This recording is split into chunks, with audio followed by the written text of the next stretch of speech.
I've always believed that life has a way of surprising us when we least expect it. Sometimes, it's a good surprise, a forgotten bouquet of flowers delivered on your birthday, a call from an old friend.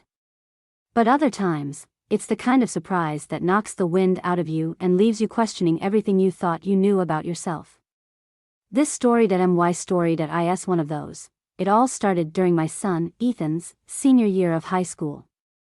His best friend, Caleb, was practically part of our family. He had been since middle school.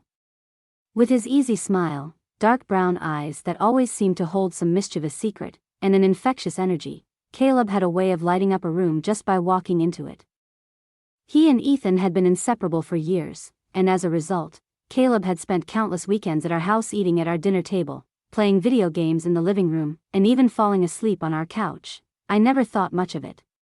To me, Caleb was just a boy, a bright, charismatic young man with his whole life ahead of him. But something shifted that summer before Ethan went off to college. Caleb started to linger more when Ethan wasn't around. He'd stay behind after their study sessions, offering to help me clean up or asking me about my day. At first, I didn't think anything of it. I chalked it up to his natural charm, the kind of boy who made everyone feel special. But then, there was the day I caught him looking at me, really looking at me in a way no one had in years. It was during one of those unbearably hot afternoons. Ethan had gone out with some other friends, leaving Caleb and me alone in the house. I was in the kitchen, trying to prepare lemonade, when I turned around and found him leaning against the counter, his eyes fixed on me. There was something in his gaze that made my stomach flip, an intensity, a hunger that I hadn't seen in longer than I'd care to admit. "What?" I asked, trying to keep my voice light and casual, though my pulse was hammering in my ears. He shrugged, a slow smile spreading across his face. "Nothing. Just that you look nice today, that's all." I laughed it off, waving a hand dismissively. "Oh, please. I'm in sweatpants and a t-shirt." "Doesn't matter," he said, his voice softer now, almost reverent. "You're beautiful." I froze. It wasn't the words themselves that caught me off guard, it was the way he said them, like he meant them. Like he'd been holding them in for a long time. "Caleb." I began, unsure of what to say. But he stepped closer, his hand brushing against mine as he reached for the lemonade pitcher.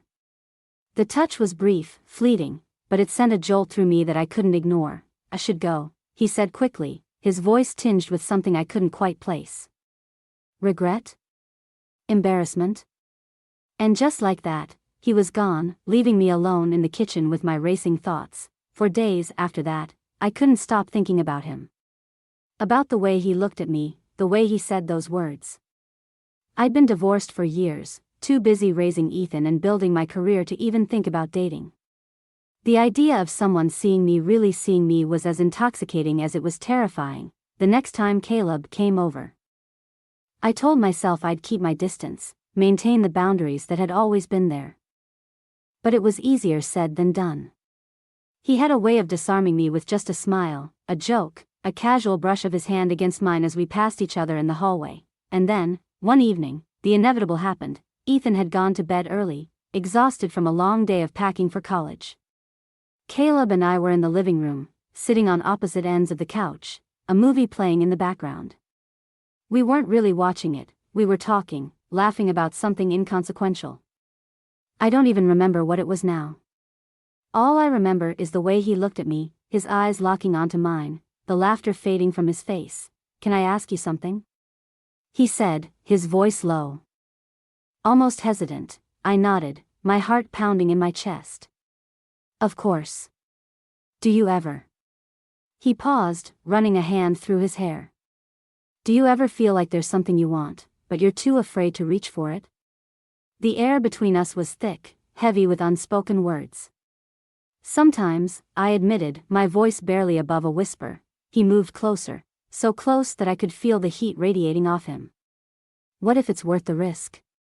Before I could respond, he leaned in, his lips brushing against mine. It was gentle at first, tentative, as if he was giving me a chance to pull away. But I didn't. I couldn't. Instead, I found myself kissing him back, my hands tangling in his hair as years of loneliness and longing poured out of me. When we finally broke apart, both of us breathless, he rested his forehead against mine. "I'm sorry," he murmured. "I know this is wrong. I can't stop thinking about you." I wanted to tell him that it was okay, that I felt the same way. But the words caught in my throat, choked by the weight of guilt and fear. What would Ethan think? What would anyone think? Yet, as I looked into Caleb's eyes, I knew that this wasn't something I could easily walk away from. The days that followed were a whirlwind of stolen moments and whispered confessions. Caleb would find reasons to come over a forgotten book, an excuse to help Ethan, but it was me he was really there for. We'd share fleeting touches in the hallway, our hands brushing as we passed each other. He'd linger in the kitchen while I cooked, standing just a little too close, his breath warm against my neck as he whispered something that made my heart race. One night, when the house was quiet and the world outside seemed to fade away, he kissed me again, this time with a hunger that left no room for doubt. His hands found my waist, pulling me closer as our lips met in a passionate dance. It was electric, a spark that ignited something deep within me.